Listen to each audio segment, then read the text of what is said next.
I would love to see how this movie was pitched.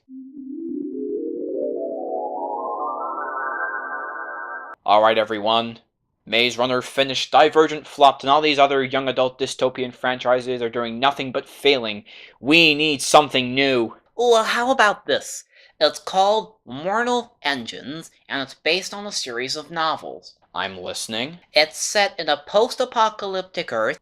I'm sold! Let's start production now! Wait, I haven't gotten to the best part yet. It's set in a post-apocalyptic Earth where citizens are being controlled by a shady government, spearheaded by some evil guy with a beard. It's up to one unlikely heroine who must save the day by banding together with a bunch of rebels. However, the selling point? All the big cities are giant vehicles.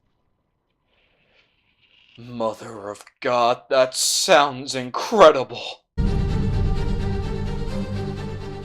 How's it going, guys? Welcome back to another episode of Luke's Reviews, and in today's video I will be reviewing the latest Peter Jackson produced adventure, Mortal Engines. Set centuries into the future, Mortal Engines is a young adult fantasy film based on the first entry of Philip Reeves' novels. Planet Earth has succumbed to global devastation and the human race is scattered. On one end of the scale you have the lower class who reside in small vehicular cities, but on the other end is the Predator City of London. Predator cities ingest the smaller cities and use their residents for work and enslavement. Our heroes, Hester and Tom, join forces to stop evil Hugo Weaving from wreaking any more destruction. I know what you're thinking, Luke, this sounds identical to millions of other films. And yeah, you're right, but surprisingly, I'm gonna recommend this one. Look, going into Mortal Engines, my expectations were close to rock bottom. The trailer's done absolutely nothing for me, and despite Peter Jackson being a producer, this is also director Christian Rivers' directorial debut. Recently, dystopian young adult films have rubbed me the wrong way, so no, I didn't have the highest of hopes going into Mortal Engines. So imagine my disbelief when I walked out fairly satisfied. Don't get me wrong, I'm not saying that Mortal Engines is a great film, not by any means.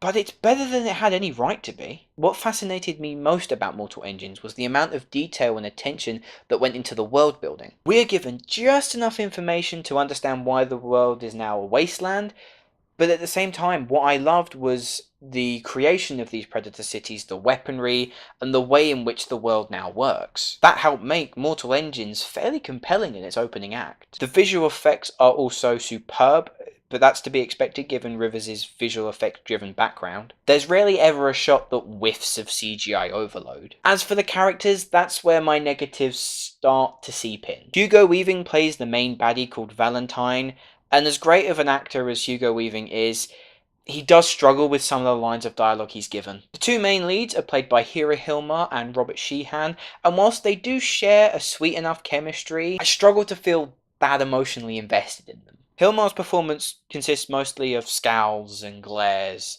but I don't think that's necessarily her fault. I think that's more the direction she was given. As for Sheehan, he's fine, he's perfectly average in the role.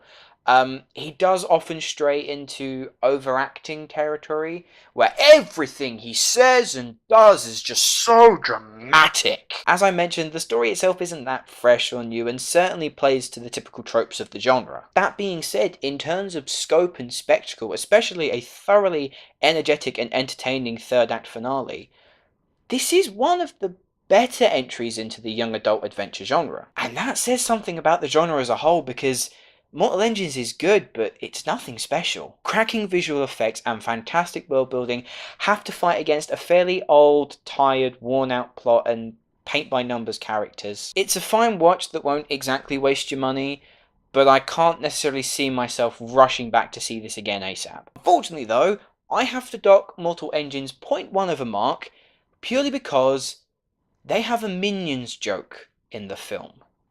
The film's set nearly centuries ahead of us right now, and they have a Minions joke.